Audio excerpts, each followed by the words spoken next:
예.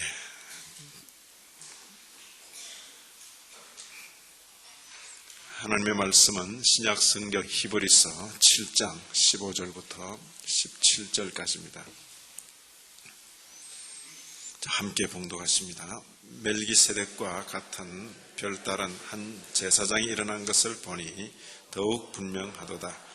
그는 육체에 상관된 계명의 법을 좇지 아니하고 오직 무궁한 생명의 능력을 좇아 된 것이니 증거하기를 내가 영원히 멜기세덱의 반차를 쫓는 제사장이라 하였도다. 아멘. 오늘 저녁도 또 원근 각처에서 여기까지 나오신 것 참으로 귀하게 생각합니다. 많이 피곤하시고 더 힘드실 텐데 꾸준히 한결같이 이 자리에 있는 것 제게도 크게 격려가 되고 또 우리 교회를 든든히 세워나가는 일에도 크게 도움이 될 것입니다. 아무쪼록 건강하게 한결같이 또 자리를 지키시고 시간이 지나면 우리에게 주신 이 내용들이 우리의 상식적인 지식이 되어서 신앙에 큰 도움이 되리라 그렇게 생각합니다. 여기 히브리서 신구약 성경 중에 마치 구약과 신약을 연결짓는 고리와도 같다 그랬습니다. 구약 전체를 받으면서 그러면서 신약 전체를 함께 연결시키는 그 성경. 그 히브리서는 구약을 잘 알지 못하면 읽어낼 수가 없는 것이다. 구약의 성막 이야기, 그리고 구약의 제사 이야기, 대제사장에 관한 것 등등을 그냥 아주 편하게 예를 들고 있기 때문에 그건 상식적으로 알아야만 히브리서를 읽어갈 수 있는 것입니다. 자, 여기 우리가 이런 구절을 뚝 떼어서 그냥 읽게 되면 웬만해서는 잘 분간하기 어려운 것입니다. 우리가 알 수 있는 게 뭘까? 여기 예를 들어서 그는 육체에 상관된 계명의 법을 좇지 아니하고 오직 무궁한 생명의 능력을 쫓아 된 것이다. 이때 그가 누굴까요? 그는 이제 준비를 얼마나 잘하는지 몰라. 우리 찬영이하고 저기 홍비까지 이제 가세를 했어. 그럼 먼저 홍비한테 물어볼까? 예수님, 찬영이는 예수 그리스도. 서로 다른 분은 아니지. 이걸 어떻게 알 수 있을까요, 말이에요? 그러니까 이제 성경 전체 맥락 속에서 지금 그리스도의 제사장 되심에 대해서 설명하는 것입니다. 그리스도의 제사장 되는 것에 대해서 설명하기 때문에 그분이 레위 지파도 아니고 유다 지파에서 나셨는데 어떻게 그분이 대제사장이 될 수 있는가? 성경에 그런 예가 있다. 이렇게 말하는 것이. 성경 어디에? 자, 여기 멜기세덱. 세덱 그러니까 어떤 분은 또 권사님은 세덱인 줄 아는데 그 세덱이 아니고 멜기세덱입니다. 세덱은 의, 멜기세덱 때 의의 왕, 평강의 왕. 그런데 멜기세덱인데 이 의의 왕, 평강의 왕이 이 창세기에 나온다고 하면 창세기에 누구에게 11조를 받은 사람입니까? 아브라함이 11조를 이분에게 드렸다. 그러면 아브라함이. 그러니까 아브라함보다 작은 자입니까? 큰 자입니까? 큰 자라고 말해요. 아브라함으로부터 11조를 받고 아브라함을 다 축복하고는 사라져 버렸어요. 이 사라졌단 말은 그냥 서일에 사라진 게 아니고 성경에 더 이상 언급이 없다 그 이야기입니다. 멜기세덱이라는 분명한 이름이 있는데, 인물이 있는데 그의 출신에 대해서도 성경에 언급이 없고 그의 그 이후에 대해서도 언급이 없이 족보도 없고 아비도 없고 이렇게 표현한 것이 바로 그런 하나의 상징적인 면입니다. 그래서 우리 예수님이 제사장 되신 것은 레위 지파를 따라 된 것이 아니고 누구의 반차를 쫓아서? 멜기세덱의 반차를 쫓아서 이런 표현을 한다 그 말이에요. 자, 그래서 멜기세덱의 반차를 쫓는 제사장이라 하였도다. 이것은 이제 시편에 있는 표현을 인용하는 것입니다. 오늘 그 주제와 관계해서 이런 구절을 잡았습니다. 일단 지난 시간에 우리가 지난 시간에 배운 내용들을 복습하면서 한번 고백해 보십니다.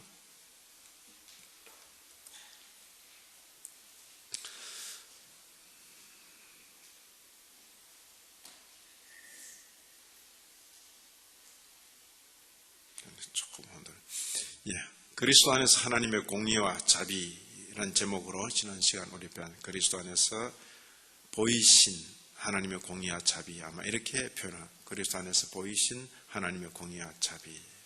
같이 한번 고백합니다. 우리는 믿습니다. 우리는 믿습니다. 같이 합니다. 우리는 온전히 자비하시고 공의로우신 하나님께서 바로 그 같은 본성 안에서 만족을 이루며 그가 당한 가장 큰 고통과 죽음에 의하여 죄에 대한 벌을 감당하도록 그 안에서 불순종이 일어난 바로 그 본성을 떠맡도록 그의 아들을 보내셨다고 믿습니다. 그리스도 안에서 보이신 하나님의 공의와 자비. 근데 그 다음 계속 봅니다. 그런 거로 그가 우리의 죄악을 그의 아들에게 두실 때에 하나님께서는 그의 아들에 대한 그의 공의를 나타내 보이셨으며 그의 선과 자비를 죄가 있어 멸망받아 마땅할 우리에게 부어주셨습니다. 아들을 보면 거기 하나님의 공의가 나타나고 우리를 보면 거기 하나님의 선과 자비가 나타난다. 왜 그렇게 말합니까? 하나님의 사랑을 받을 그 대상인 그 아들이 처참한 저주를 받는 모습에서 하나님의 공의, 우리의 죄값을 지고 하시는 모습이 드러나고 공의가 드러나고 저주받아 마땅한 우리가 아들 대우를 받는 거 볼 때 하나님의 선과 자비를 볼 수가 있다. 그런 뜻입니다. 가장 완전한 사랑에서 그는 그의 아들을 우리를 위하여 죽도록 주셨으며 그를 통하여 우리가 불멸과 영생을 취하도록 우리의 칭의를 위하여 그를 일으키셨습니다. 이제 그리스도 안에서 보이신 하나님의 공의와 자비 그렇습니다. 오늘 제목은 우리의 대제사장이신 그리스도께서 이루신 만족, 그런 의미입니다. 우리의 대제사장이신 그리스도께서 이루신 만족. 자, 누가 우리의 대제사장이라고요? 그리스도가 우리의 대제사장이다. 어떻게 그리스도가 우리의 대제사장이 되었는가? 이제 그런 표현을 우리가 배울 것입니다. 자, 우리의 대제사장이신 그리스도의 만족인데 그리스도께서 이루신 그런 의미입니다. 그리스도께서 이루신 만족. 자, 여기도 우리는 믿습니다. 뒤에 내용이 길기 때문에 앞에 탁 끊어서 말씀을 드렸습니다. 우리는 믿습니다. 등등등 이렇게 같이 한번 읽어 내려갑니다. 우리는 예수 그리스도께서 멜기세덱의 반차를 따라 맹세에 의하여 영원한 대제사장으로 세워지셨다고 믿습니다. 그는 그 자신을 그의 아버지 앞에서 우리의 자리에 두셨는데 그의 충분한 만족에 의하여 하나님의 진노를 가라앉히고 그 자신을 십자가의 나무에다 내어놓으시면서 그리하셨는데 바로 거기서 그는 선자들이 미리 말한 것처럼 우리의 죄를 깨끗이 하기 위하여 그의 고귀한 피를 쏟으셨습니다. 이 대제사장과 관계에서 제사장이 제사 드리는 이런 광경을 이제 연상하도록 하는 것입니다. 연상하도록. 자, 왜 이렇게 우리가 말하는가? 왜냐하면 그가 징계를 받음으로 우리가 온전케 되며 그가 채찍을 받음으로 우리가 나음을 입었다 하고 기록되어 있기 때문입니다. 마치 한 마리 양처럼 그는 도축자에게로 이끌려 갔으며 범죄자들과 함께 헤아림을 입었으며 비록 처음에는 그를 무죄하다고 선언하였으나 본디와 빌라도에 의해서 범죄자로 선고받았습니다. 이 빌라도가 처음에는 죄 없다 그렇게 말했는데 나중에 가이사의 충신이 아니다 그렇게 말하니까 당황해서 십자가에 달도록 넘겨주었다 그랬습니다. 자, 그 다음 그는 그가 훔치지 않은 것을 물어주셨습니다. 그는 의로운 자로서 불의한 자를 위하여 죽으셨습니다. 그는 우리의 죄로 인한 무서운 벌을 느끼면서 육체와 영혼 안에서 고통당하셨으며 그의 땀은 땅바닥에 떨어지는 커다란 핏방울같이 되었습니다. 마지막으로 그는 나의 하나님 어찌하여 나를 버리셨나이까 라고 외치셨습니다. 이 모든 것을 그는 우리 죄의 용서를 위하여 참으셨습니다. 우리 죄의 용서를 위하여 참으셨다. 주님께서 이렇게 당하신 그게는 뚜렷한 목적이 있었다. 그 이야기입니다. 자, 계속 그런 거로 우리는 바울과 함께 우리는 예수 그리스도와 그의 십자가에 못 박히신 것 외에는 아무것도 알지 아니한다라고 정당하게 말합니다. 우리는 예수 우리 주님을 아는 것에 탁월한 가치 때문에 이 모든 것을 해로 여깁니다.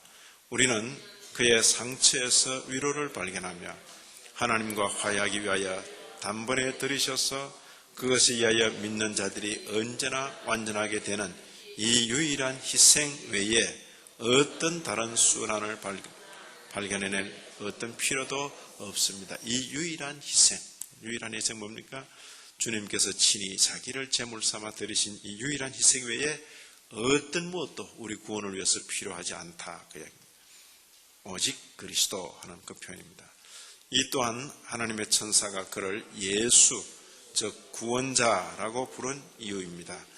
왜냐하면 그가 그의 백성을 그의 죄로부터 구원하실 것이기 때문입니다. 이것이 오늘 우리가 배울 내용들입니다. 차례대로 한 단락씩 설명을 하십시다. 자, 우리는 믿습니다. 뭘 믿는가? 예수 그리스도께서 대제사장으로 세워지셨다라고 믿습니다. 몇 가지 전제가 있지. 예수 그리스도께서 대제사장으로 세워지셨는데 누구의 반차를 쫓아? 멜기세덱의 반차를 쫓아. 멜기세덱 같은 그런 형태로 그런 뜻입니다. 그리고 그것은 하나님의 맹세에 따라 된 것이다. 우연히 막 그냥 된 게 아니고 하나님께서 그렇게 맹세하셔서 그렇게 세우셨다. 이건 전부 이제 성경 구절에서 만날 내용입니다. 그는 그 자신을 그의 아버지 앞에서 우리 자리에 두셨는데, 그러니까 우리가 설 자리에, 우리가 다 상 받는 자리에 너 비켜. 그리고 주님께서 내가 대신 상 받을게. 그게 아니고 우리가 하나님 앞에서 벌 받을 그 자리에 우리를 밀쳐내시고 그분께서 탁 서셨다. 그 이야기입니다. 우리를 들어서 그분 안절 참 보배로운 자리에 앉혀주시고 그분께서 우리 벌 받을 그 자리에 서주셨다. 그래요. 그는 그 자신을 그의 아버지 앞에서 우리의 자리에 두셨는데 그 표현입니다. 그가 이루신 충분한 만족에 의하여. 여기 이제 오늘 우리의 그 주제입니다. 그가 어떤 면에 만족을 이루셨는가? 우리의 대제사장이신 그리스도께서 이루신 만족, 그런 표현이 있습니다. 그가 어떤 면에 만족을 이루셨는가? 그건 이제 우리가 진행하면서 설명을 들을 것입니다. 그 만족에 의해서 하나님의 끓어오르는 진노를 가라앉혔다. 한편으로는 그 하나님의 그 죄에 대한 그 징벌을 가라앉히고, 또 한편으로 뭡니까? 하나님의 그 어떤 요구를 충족시키신 그런 면이 나오는 것입니다. 그 자신을, 그러니까 우리 대신해서 또 하나님의 그 진노를 가라앉히셨다는데 그 내용들을 이렇게 기록합니다. 그 자신을 십자가 나무 위에다 내어놓으시며 그리했다. 그러니까 자신을 우리 대신해서 저주받는 그 자리에 두셨다. 바로 이런 것은 선지자들이 미리 말하는 것이다. 어느 날 갑자기 탁 된 것이 아니고 오래전부터 그런 일이 있을 것이라고 선지자가 이미 말한 것이다. 그리고 우리 죄를 깨끗이 하기 위해서 그의 고귀한 피를 쏟으셨다. 그러니까 죄 문제 해결, 또 그 일을 위해서 그가 피를 흘리신 것, 이런 것들이 전부 한 자리에 설명되는 것입니다. 이전에 구약시대 때 상징과 예표로 보여질 때는 뭡니까? 대제사장이 짐승의 피를 들고 성전 안으로 들어갑니다. 그러죠? 그런데 주님께서 친히 대제사장 되셔서 짐승의 피 대신 자기 피를 가지고 자신을 들여서 하늘 보좌에 들어가셨다. 이런 표현을 히브리서에서 읽을 수 있는 것입니다. 자, 앞에 나오는 이런 고백이 있기까지 그 배경이 될 만한 성경 구절들이 성경 도처에 있습니다. 그런 구절들을 중심으로 그런 고백이 나온 것이다. 그 말이에요. 우리는 답부터 먼저 보고 그 다음에 이제 문제 보는 이런 식이에요. 이제 이 더브레 같은 이런 신앙 고백을 작성한 분은 성경 구절만 쭉 보고 묵상해서 그 신앙 고백을 만든 것이라. 그런데 이제 우리가 부럽죠. 어떻게 그런 그 차원의 표현을 할 수 있을까? 답부터 먼저 보고 문제 보는 그런 심정이에요. 자, 여기 시편 110편 4절에 보면 바로 이런 표현이 나오는 것입니다. 여호와는 맹세하고 그러지 변치 아니하시리라. 이르시기를 너는 멜기세덱의 반차를 쫓아 영원한 제사장이라 하셨도다. 이런 그 하나님의 맹세와 선언에 의해서 그 정하신 때가 되어서 예수께서 바로 이 맹세대로 멜기세덱의 반차를 쫓아 대제사장이 되셨다. 그렇게 표현하는 것입니다.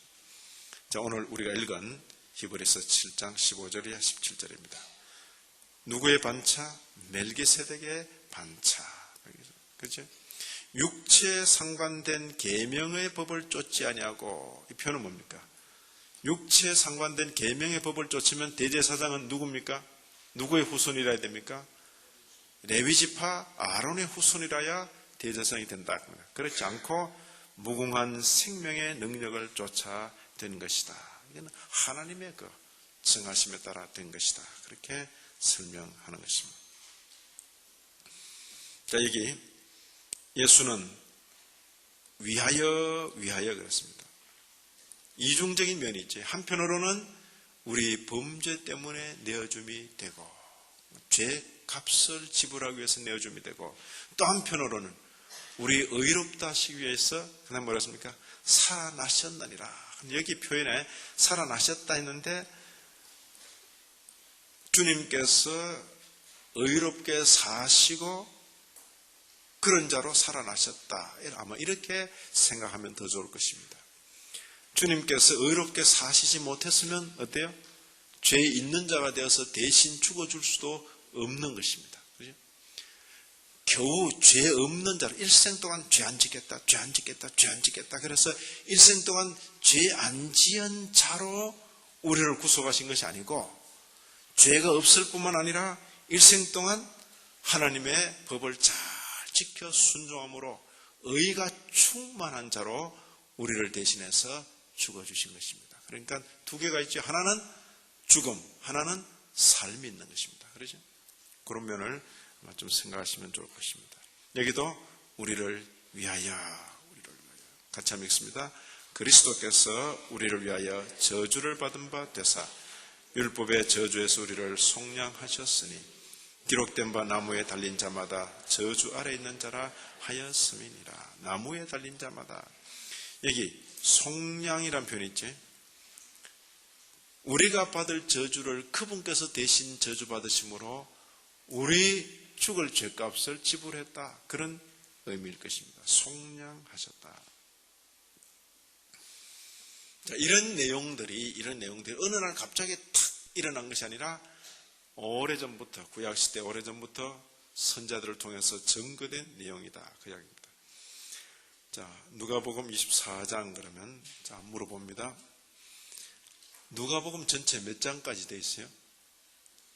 누가복음.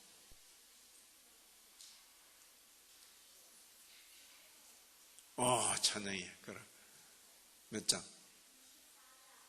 별거 다 알고 있네. 그래.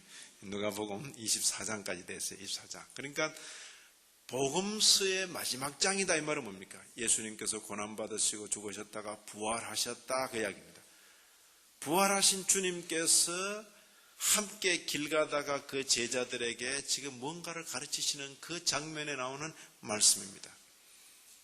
제자들이 막 예수님 죽으셨다고 걱정하면서 엠마오로 갈 때에 그 곁에 그냥 지나가는 길손처럼 나타나셔서 동행하시면서 어때요? 한참 이야기하다가 미련하고 선자들의 말한 것을 마음에 더디 믿는 자들이야. 우리 번역에 이렇게 좀 점잖게 되어 있지만은 이런 말을 직접 들어보세요. 정신이 번쩍 들 거예요. 자기 딴에는 그래도 예수님 제자라고 이렇게 탁 하고 있는데 미련하고 여기 더디 믿는 자들이요 하면 상당히 자존심 상하겠죠. 이렇게 말씀하신 분이 주님이세요. 그렇게 말씀하시고는 함께 식탁에 앉읍시다 하는데 그냥 계속 가셔버렸단 말이에요. 그리스도가 이런 고난을 받고 자기의 영광에 들어가야 할 것이 아니냐 하시고, 그건 당연하다 그 얘기예요. 이런 고난을 받고 영광에 들어가는 것이 당연한데 왜 그걸 알지 못하느냐, 미련한 자들아. 내가 너희와 있을 때 얼마나 가르쳤는데, 그런 뜻입니다. 이에 모세 모든 선자들의 글로 시작하여 모든 성경에 선바 자기, 이 자기가 누구죠? 예수님. 자기에 관한 것을 자세히 설명하시니라. 자세히 설명하시니라. 이걸 찾아볼 수 있어야 좋을 것인데, 그지?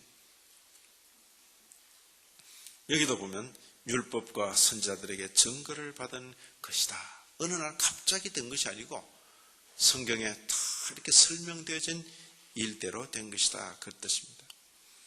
자, 이제 이 예수께서 그냥 말로만 내가 너 대신한다 그러지 않으셨고 실제로 고통받으시고 죽으신 것입니다. 죽기까지 복종하셨다. 곧 십자가에 죽으심이라. 십자가에 죽으셨다. 자, 그리고 바로 이 죽음이 우리 죄를 대신한 것이다. 또 다른 표현으로 우리가 죄로 더럽혀진 데서 깨끗게 하기 위한 것이다. 그런 표현을 씁니다. 자, 같이 한번 읽습니다. 너희가 알거니와 너희 조상의 유전한 망령된 행실에서 구속된 것은 은이나 금같이 없어질 것으로 한 것이 아니요 오직 흠없고 접없는 어린 양 같은 그리스도의 보배로운 피로 하는 것이니라. 구속된 것은 피로 인한 것이다. 그런 뜻입니다. 그렇게 구속된 것은 피로. 구속이 뭡니까? 빚을 갚고 면제된 것, 그 상태입니다. 대신 갚아준 것은 은이나 금이나 이런 걸로 된 것이 아니라 피로 인한 것이다. 그 피가 어떤 피라고요? 흠없고 점없는 어린 양의 피와 같은 그런 뜻입니다. 어린 양의 피와도 같은 그런 그리스도의 보배로운 피로 하는 것이다. 그렇지?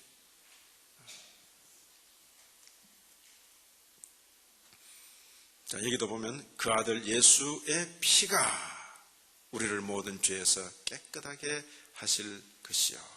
바로 이런 그 내용들을 근거로 해서 우리가 고백한 그 고백들을 참 한다. 그렇게 생각하면 될 것입니다.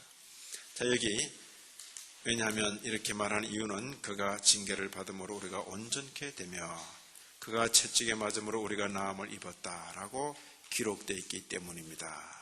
자, 또 묻습니다. 어디에 이렇게 기록되어 있습니까? 어디에? 성경 어디에?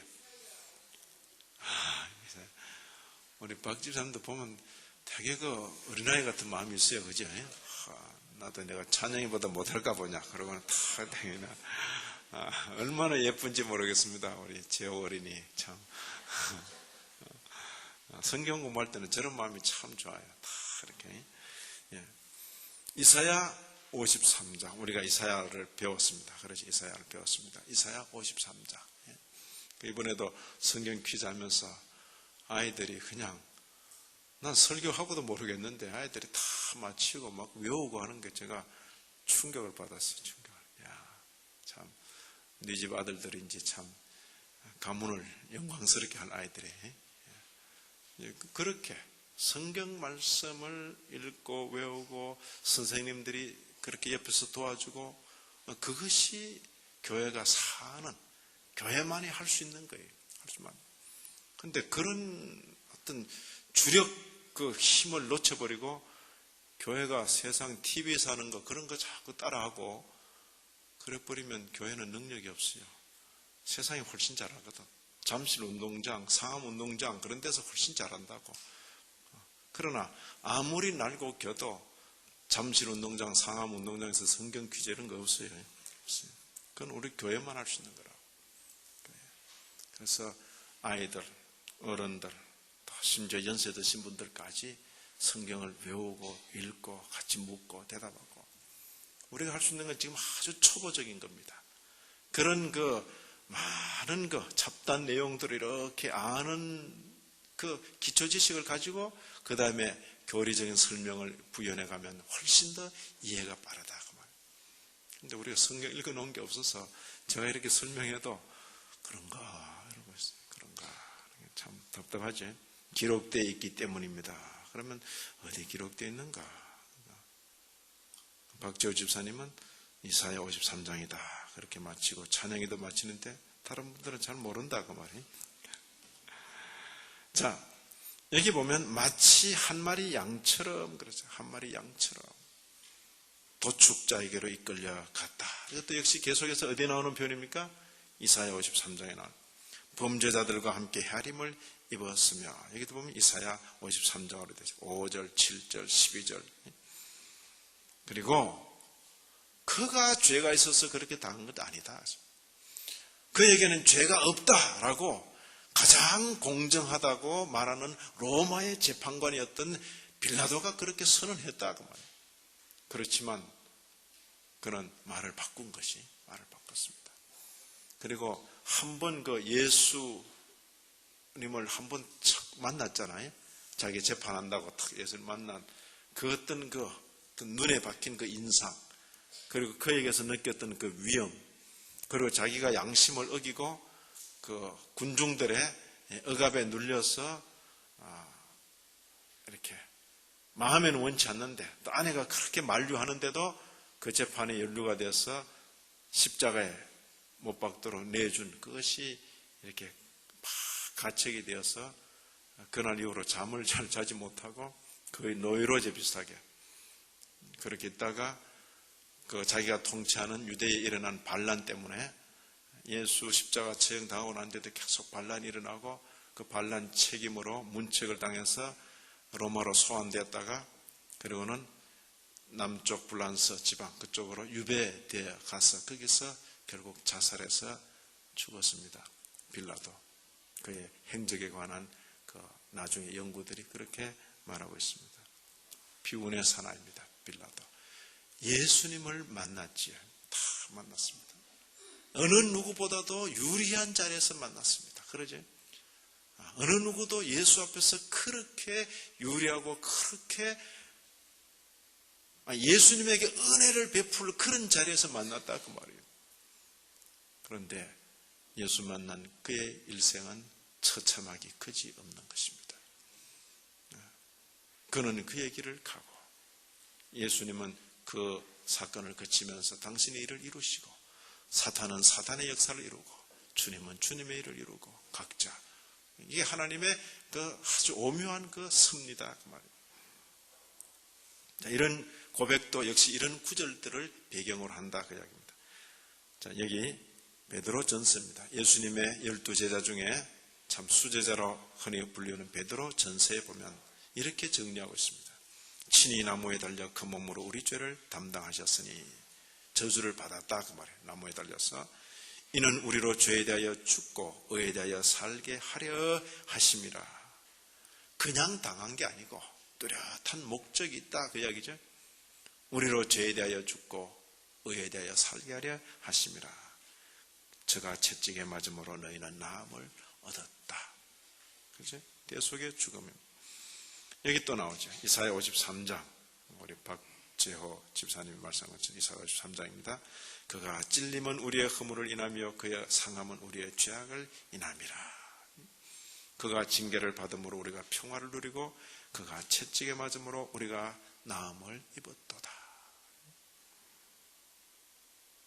누가 이 구절을 아직도 못 외우고 있으니까 대학교 졸업반이 돼서도 아직도 못 외우고 있으니까 담당 목사님이 형제여 그 귀한 구절을 아직도 못 외우고 있나요? 그랬다고 해요. 자, 그가 곤욕을 당하여 괴로울 때에도 그 입을 열지 아니하였으며 마치 뭐 같다고요? 도수장으로 끌려가는 어린 양과 같다. 털 깎는 자 앞에서 잠잠한 양같이 그 입을 열지 아니하였다. 이런 성경 구절들이 그대로 고백의 들어와 있는 것입니다. 신앙 고백에 들어와 있지. 자, 여기 요한복음 18장에 나오는 빌라도 그 광경입니다. 빌라도가 가로되 진리가 무엇이냐 하더라. 이 말을 하고 다시 유대인들이 나가서 이르되 나는 그에게서 아무 죄도 찾지 못하노라. 그렇게 말했으면 그걸로 딱 끝나야죠. 그런데 이제 이 선동하는 사람들이 그러면 당신이 가이사의 충신이 아니요. 이 사람이 자기가 유대인의 왕으로 했는데 당신은 또 다른 왕을 인정하는 것이요. 우리가 가이사에게 상소하겠소. 이러니까 불안해가지고 예수를 십자가에 못 박도록 내어주었더라. 그렇습니다. 그래서 빌라도가 간 길입니다. 자, 여기 이런 표현이 있습니다. 계속해서 주님이 단 고백입니다. 그가 훔치지 않은 것을 물어주셨습니다. 이런 표현이 있어요, 성경에. 저도 성경 읽었는데 이런 표현이 있는가 싶어 다시 한번 찾아봤어요. 그러니까 참 재밌어요. 주님께서 가져가시지 않은 것인데도 주님께서 다 물어주셨다. 이런 표현을 쓰는 것이죠. 그는 의로운 자로서 불의한 자를 위하여 죽으셨습니다. 불의한 자 하니까 저기 불의한 자가 아니고, 불의한 자가 누굽니까? 나를 포함해서. 그는 의로운 자로서 나를 위해서 죽으셨습니다. 그는 우리의 죄로 인한 무서운 벌을 느끼면서 육체와 영혼 안에서 고통당하셨습니다. 그의 고통은 단지 육체의 고통이 아니라 전인적인 그런 고통이다. 그의 땀은 땅바닥에 떨어지는 커다란 핏방울같이 되었습니다. 마지막으로 말은 그의 생애에 있어서 마지막으로 그는 나의 하나님 어찌하여 나를 버리셨나이까 라고 외치시고 운명하셨습니다. 이 모든 것을 그는 참으셨습니다. 뭘 위해서? 우리 죄의 용서를 위해서. 혹은 이 모든 것을 그는 감당하셨습니다. 이렇게 해야 되지. 우리 죄의 용서를 위해서. 네, 이런 고백들이 나오게 되는 그 구절들. 이제 오늘 고백이 좀 길잖아요. 그러니까 성경 구절들 다 찾으니까 너무 길어. 번호가 한 80몇 카트가 되더라. 그러면 6장 되거든요. 6페이지. 그래서 줄여라. 거의 많이 줄인 겁니다. 자, 같이 읽습니다. 무고히 나를 미워하는 자가 내 머리털보다 많고 무리히 내 원수가 되어 나를 끊으라는 자가 강하였으니 내가 취치 아니한 것도 물어주게 되었나이다. 이 구절입니다. 내가 취하지 않은 것도 물어주게 되었나이다. 주님처럼 선하게 사신 분이 없는데 주님처럼 미움받으신 분도 없어. 이것이 시편의 그 성도들의 노래고, 그리고 그것이 예언이었고 주님께 그것이 실현되는 그런 형태로 우리는 이해하는 것입니다. 베드로전서 3장 18절 그리스도께서 한 번 죄를 위하여 죽어서 의인으로서 불의한 자를 대신하셨다. 목적이 있다. 목적이 뭐라고요? 우리를 하나님 앞으로 인도하려 하심이라. 자, 다시 한번 물어봅니다. 이런 구절을 근거로 이렇게 물어볼 수 있죠. 우리가 하나님 앞으로 인도되었습니까? 여러분은 하나님 앞으로 인도되었습니까? 하나님 앞에 나타나지 못했습니까? 우리가 하나님 앞으로 인도되어서 하나님을 아버지라 부르는 것이. 그죠? 누가 우리를 인도하셨습니까? 그가 의인으로서 불의한 자를 대신하여 그분이 죽으심으로, 그가 중보하심으로 우리가 하나님 앞에 용납되는 것이다. 육체로는 죽임을 당하시고 영으로는 살림을 받으셨다. 자, 우리가 아직 연약할 때에 그리스도께서 경건치 않은 자를 위하여 죽으셨도다. 위하여 대신이죠. 자, 주님께서 당하신 고통이 육체의 고통만 아니라 전인적인 고통이다. 그렇게 말했습니다. 사람이 몸은 때리지도 안 하고 그런데 몸에 전혀 해를 가하지 않아요.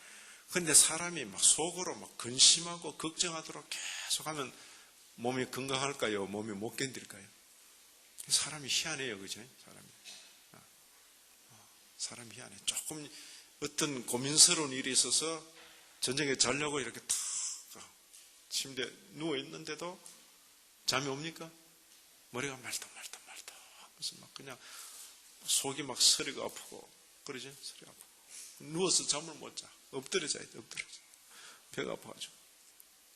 누가 때립니까? 예?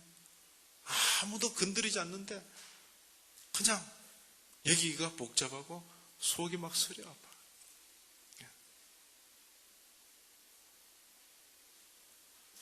그런데 우리 주님의 당하신 고통은 육체적으로도 매맞고 채찍맞고 침뱉음을 당하고 고통을 당하고 뿐만 아니라 배반, 제자들의 배반, 그죠?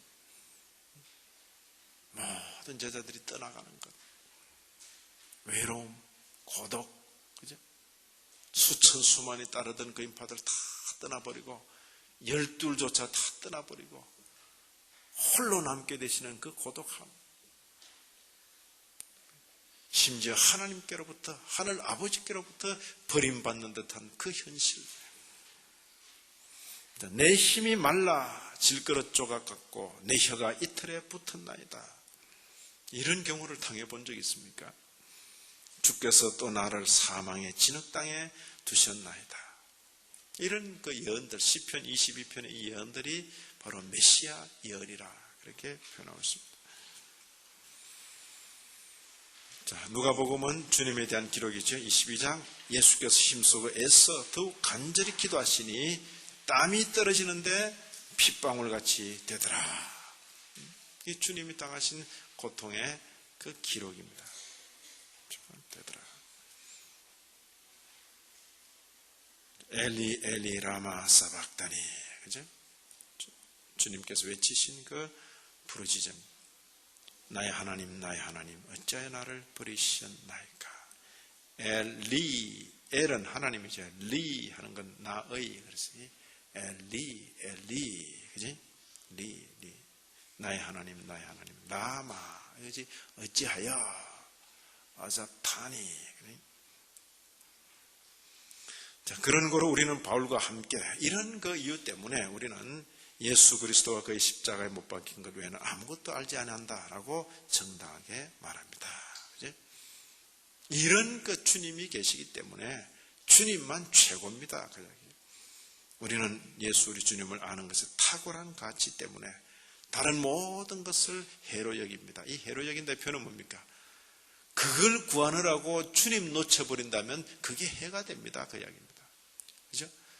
주님을 모시고 있는 동안 이것도 의미고 저것도 의미고 다 의미 있는 거지, 주님을 내가 만약 놓치게 된다면 다른 어떤 것도 의미가 없습니다. 그런 이야기입니다. 가장 귀한 것으로 여긴다. 우리는 그의 상처에서 우리의 위로를 발견하며, 그죠? 이 유일한 희생 외에 우리의 구원을 위해서 어떤 다른 수단도 찾거나 발견해낼 필요가 없다. 그죠? 주님께서 우리 위하여 당하신 그 유일한 희생, 그것만이 우리의 구원의 유일한 근거다. 그런 표현입니다. 충분하다. 그러죠? 여기 바울 사도가 내가 너희 중에서 예수 그리스도와 그의 십자가에 못 박히신 것 외에는 아무것도 알지 아니하기로 작정했다. 그래서 바울 사도는 자기 이름도 모르고 제자 이름도 모르고 자기 집도 어딘지 모르고 그랬을까요? 그런 뜻은 아니에요. 문자대로 아무것도, 그리고 바울 사도는 아무것도 몰랐다 이러면 안 되고, 지식적으로 바로 예수 그리스도와 그 십자가에 못 박힌 이걸 참부로 최고로 여겼다. 그런 의미일 것입니다. 다른 모든 것을 해로 여기는 것은 내 주 예수 그리스도를 아는 지식이 가장 고상함을 인합니다. 만약 다른 무엇 때문에 이 지식이 침해를 받고 이 지식을 내가 잃어버린다면 다른 것은 마치 배설물과도 같다. 그렇지? 이런 그 확신이 있기를 진심으로 기대합니다. 자, 이 또한 하나님의 천사가 그를 예수 구원자라고 부른 이유다. 예수란 이름의 뜻이 구원이란 뜻. 예수 구원. 아들을 낳으려니 이름을 예수라 하라. 이는 그가 자기 백성을 저희 죄에서 뭐 할 자라고요? 구원할 자이심이라. 따라합시다. 예수, 구원. 예수라는 이름 뜻은 구원이라는 뜻입니다. 예수, 구원. 자, 다른 이로서는 구원을 얻을 수 없나니 천하인간의 구원을 얻을 만한 다른 이름을 우리에게 주신 일이 없다. 아멘입니까? 아멘. 예수, 구원. 천하인간의 다른 이름을 주신 적이 없다. 자, 이런 내용을 이제 정리하는 형편에서 여러분 교환에는 없을 텐데 웨스트민스터 8장 5절 중보자 예수 그리스도라는 그 제목 속에 5절 속에 이런 부분이 있습니다. 같이 한번 읽습니다. 주 예수님께서는 하나님께 완전히 순종하셨고 또한 영원하신 성령으로 말미암아 자기를 하나님께 희생 제물로 단번에 바치셨다. 그는 이렇게 하심으로 성부의 공의를 충분히 만족시키셨으며 하나님과 그 백성 사이에 화목을 이루셨을 뿐 아니라 그에게 주신 모든 백성을 위하여 천국의 영원한 기업도 얻으셨다. 이게 완전히 순종 그리고 하나님께 희생제물 이런 거. 그러니까 예수 그리스도께서 이루신 만족이라 말했을 때 한편으로 뭡니까? 자신을 죽도록 두심으로 희생제물이죠. 또 하나는 하나님의 법적인 요구, 율법의 요구를 완전히 이루심으로 삶에 대한 요구입니다. 삶에 대한. 그걸 다시 한 번 더 봅니다. 여기 또 다른 거, 볼코프의 기독론에 보면 이 이중적 요구를 만족시킨 삶과 죽음이라 이렇게 표현할 수 있겠습니다. 이중적 요구, 어떤 요구입니까? 죄의 값을 치고 죽으시는 것, 그리고 사람으로서 하나님의 율법을 완전히 지키는 것. 그래서 여기 수동적인 순종할 때는 죄 값을 지불하기 위해서 이제 형벌적 관계에 들어가시다 이렇게 표현합니다. 그것만 하면 죄는 빚은 갚아요. 그러니까 주님께서 우리 빚만 겨우 갚아주는 게 아니라 엄청난 사업자본을 주셨다. 제가 그래 말씀드려요. 그게 뭡니까? 주님께서 사람으로서 죄 안 지을 뿐만 아니라 어떻게 해요? 의를 행하신 그 일생의 삶, 하나님의 율법의 요구를 완전히 이루신 그 의로운 삶, 그것은 우리의 칭의의 근거가 되는 것입니다. 이것은 겨우 형벌만 감당하는 수동적인 자세가 아니라 더 능동적으로 적극적으로 하나님의 법을 이루셨다. 그래서 능동적인 순종이라. 자, 적어도 능동적 순종, 수동적 순종 여기까지 나오면 제가 분명히 말씀드립니다만은 신학대학원 수준에 들어간 것입니다. 신학대학원 마치고 강도사 고시 치는 분에게 물으면 거의 다 틀려요. 거의 다 틀려요. 그래서 이런 문제는 강도사 고시 치러 들어가기 직전에 그 쉬는 시간에 알려주고 그 다음에 시험 치도록 하는 거예요. 자, 오늘 우리는 우리의 대제사장이신 그리스도의 만족, 그리스도께서 이루신 만족에 대해서 배웠습니다. 한편으로 사셨고 한편으로 죽으셨습니다. 그가 대속의 죽음으로 충분한 만족을 이루심으로 하나님의 진노를 가라앉히셨다 그랬습니다. 이 은혜를 받은 자들로, 제가 이제 그 사이에 칼빈의 기독교 강요를 읽어볼 때 왜 이렇게 하셨는가? 그리스도께서 우리로 그의 거룩한 제사장 사역에 참여하도록 하기 위함이다. 우리 또한 그분 닮아서 우리의 모든 것을 들고 하나님 앞에 나가 하나님께 드리며 바치며 충성하며 한 생애를 살도록 하기 위해서 친히 이렇게 사셨다. 그렇게 말해 주었습니다. 아무쪼록 예수 그리스도의 만족을 이루신 이 사죄와 칭의의 은총을 받은 여러분과 저로서 남은 생애 동안 감사와 감격으로 살게 되시기를 진심으로 기원합니다. 하나님 아버지, 귀한 말씀 주신 것 감사하고 예수 그리스도를 더욱 알아가는 자들로 주께서 우리 위하여 이루신 구속의 은총을 더 깊이 아는 자들로 남은 평생 동안 신앙의 견고하게 서서 살게 하여 주옵소서. 예수님 이름으로 기도 올리옵나이다. 아멘. 하늘에 계신